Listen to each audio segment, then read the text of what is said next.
DN, Old Version. Tipitaka.fandom.com. 3.10 Sanjiti Sutta, DN 33, Thus have I heard, once the Lord was touring in the Mala country, with a large company of about 500 monks. Having arrived at Pava, the Mala's capital, he stayed in the mango grove of Kunda the smith. Now, at that time a new meeting hall of the Malas of Pava, called Upataka, had recently been built, and it had not yet been occupied by any ascetic or Brahmin, or indeed by any human being.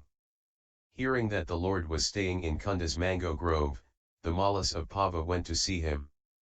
Having saluted him, they sat down to one side and said, Lord, the Malas of Pava have recently erected a new meeting hall called Upataka, and it has not yet been occupied by any ascetic or Brahmin, or indeed by any human being.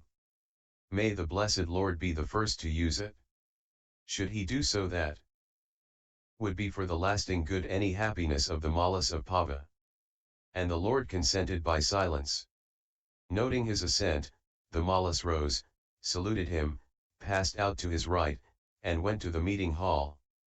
They spread mats all around, arranged seats, put out a water pot and an oil lamp, and then, returning to the Lord, saluted him, sat down to one side and reported what they had done, saying, Whenever the blessed Lord is ready.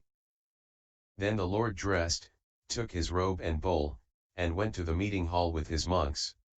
There he washed his feet, entered the hall and sat down against the central pillar facing east. The monks, having washed their feet, entered the hall and sat down along the western wall facing east with the Lord in front of them. The Pavamalas washed their feet, entered the hall, and sat down along the eastern wall facing west with the Lord in front of them. Then the Lord spoke to the Malas on Dhamma far into the night, instructing, inspiring, firing and delighting them. Then he dismissed them, saying, Vasetthas, the night has passed away. Now do as you think fit. Very good, Lord. Replied the Malas, and they got up, saluted the Lord, and went out passing by him on the right. As soon as the Malas had gone, the Lord, surveying the monks sitting silently all about, said to Venerable Sariputta, The monks are free from sloth and torpor. Sariputta, you think of a discourse on Dhamma to give to them. My back aches, I want to stretch it. Very good, Lord. Replied Sariputta. Then the Lord, having folded his robe in four, lay down on his right side in the lion posture, with one foot on the other, mindful and clearly aware and bearing in mind the time to arise. Now at that time the Nigantha Natapata had just died at Pava, and at his death the Niganthas were split into two parties, quarreling and disputing. You would have thought they were bent on killing each other. Even the white-robed lay followers were disgusted when they saw that their doctrine and discipline was so ill proclaimed, having proclaimed by one not fully enlightened, and now with its support gone without an teacher. And the Venerable Sariputta addressed the monks, referring to the situation, and said, so ill proclaimed was their teaching and discipline, so undefeatingly displayed, and so ineffectual in calming the passions, having been proclaimed by one who was not fully enlightened. But friends, this Dhamma has been well proclaimed by the Lord, the fully enlightened one, and so we should all recite it together without disagreement, so that this holy life may be enduring and established for a long time, thus to be for the welfare and happiness of the multitude, out of compassion for the world, for the benefit, welfare, and happiness of devas and humans. And what is this Dhamma that has been well proclaimed by the Lord? There is one thing that was perfectly proclaimed by the Lord, who knows and sees the fully enlightened Buddha. So we should all recite together for the benefit, welfare, and happiness of devas and humans. What is this one thing? All beings are maintained by nutriment, all beings are maintained by conditions. There are sets of two things that were perfectly proclaimed by the Lord, which are they? Mind and body. Ignorance and craving for existence. Belief in continued existence and belief in non-existence. Lack of moral shame and lack of moral dread.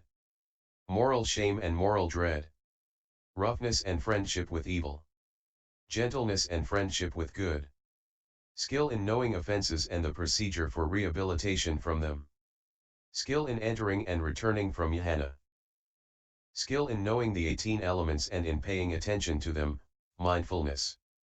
6 senses, their mind as the sixth, their objects and corresponding consciousnesses, sight object and eye consciousness, etc. Skill in knowing the 12 sense spheres and dependent origination. Skill in knowing what are causes and what are not. Straightforwardness and modesty. Patience and gentleness. Gentle speech and politeness. Non-harming and purity. Lack of mindfulness and clear awareness. Mindfulness and clear awareness. Unguarded sense doors and non-restraint in eating. Guarded sense doors and restraint in eating. Powers of reflection and mental development. Powers of mindfulness and concentration. Calm and insight. The sign of calm and grasping the sign. Exertion and non-distraction.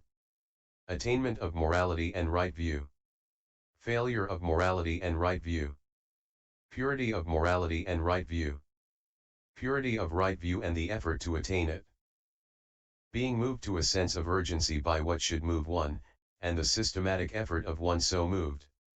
Not being content with wholesome acts and not shrinking from exertion. Knowledge and liberation. Knowledge of the destruction of the defilements and of their non-recurrence. These are the sets of 2 things that were perfectly proclaimed by the Lord, so we should recite them together. There are sets of 3 things. Which are they? 3 unwholesome roots. Greed. Hatred. Delusion. 3 wholesome roots. Non-greed. Non-hatred. Non-delusion. There are 3 kinds of wrong conduct in body, speech, and thought. There are 3 kinds of right conduct in body, speech, and thought. 3 kinds of unwholesome thought. Sensuality. Enmity. Cruelty. 3 kinds of wholesome thought. Renunciation. Non-enmity. Non-cruelty. 3 kinds of unwholesome motivation. Through sensuality. Through enmity. Through cruelty. 3 kinds of wholesome motivation. Through renunciation. Through non-enmity. Through non-cruelty. 3 kinds of unwholesome perception. Of sensuality. Of enmity. Of cruelty. 3 kinds of wholesome perception. Of renunciation. Of non-enmity. Of non-cruelty. 3 unwholesome elements. Sensuality. Enmity. Cruelty. 3 wholesome elements. Renunciation. Non-enmity. Non-cruelty. 3 more elements. The element of sense desire. The element of form. The formless element. 3 more elements. The element of form. The formless element. The element of cessation. 3 more elements. The low element. The middling element. The sublime element. 3 kinds of craving. Sensual craving. Craving for becoming. Craving for extinction. 3 more kinds of craving. Craving for the world of sense desires. Craving for the world of form. Craving for the formless world. 3 more kinds of craving. For the world of form. For the formless world. For cessation. 3 fetters. Of personality belief. Of doubt. Of attachment of rite and ritual. 3 corruption. Of sense desire. Of becoming. Of ignorance. 3 kinds of becoming. In the world of sense desire. Of form. In the formless world. 3 quests. For sense desires. For becoming. For the holy life. 3 forms of conceit. I am better than. I am equal to. I am worse than. 3 times. Past. Future. Present. 3 ends. Personality. its arising, its cessation. 3 feelings: pleasant, painful, neutral. 3 kinds of suffering: as pain, as inherent in formations, as due to change. 3 accumulations: evil with fixed result, good with fixed result, indeterminate. 3 obstruction: 1 hesitates, 1 vacillates, is undecided, is unsettled about the past, the future, and the present. 3 things a Tathagata has no need to guard against. A Tathagata is perfectly pure in bodily conduct, in speech, in thought. There is no misdeed of body, speech, or thought which he must conceal lest anyone should anyone get to hear about it. 3 obstacles: lust, hatred, delusion. 3 fires: lust, hatred, delusion. 3 more fires: the fire of those to be revered, of the householder, of those worthy of offerings.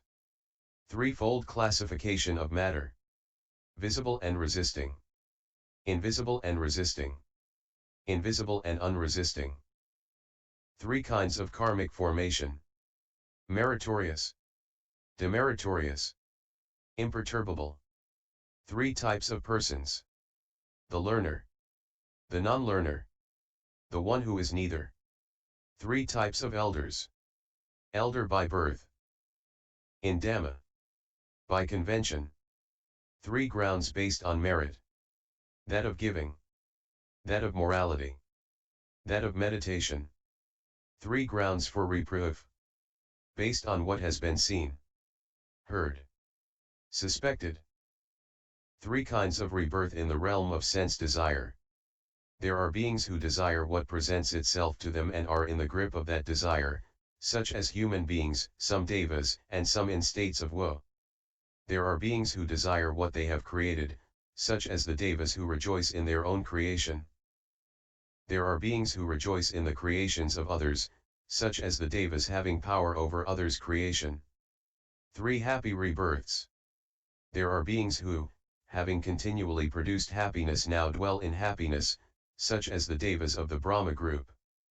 There are beings who are overflowing with happiness, drenched with it, full of it, immersed in it, so that they occasionally exclaim, "Oh, what bliss!" such as the radiant devas.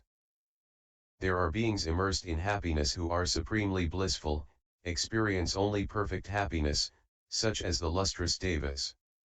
3 kinds of wisdom: of the learner, of the non-learner, of the one who is neither. 3 more kinds of wisdom: based on thought, based on learning, hearing, based on mental development, meditation. 3 armaments: what one has learned, detachment, wisdom. 3 faculties: of knowing that one will know the unknown, of highest knowledge, of the one who knows. 3 eyes: the fleshy eye, the divine eye, the eye of wisdom. 3 kinds of training: in higher morality, in higher thought, in higher wisdom. 3 kinds of development: of the emotions, of the mind,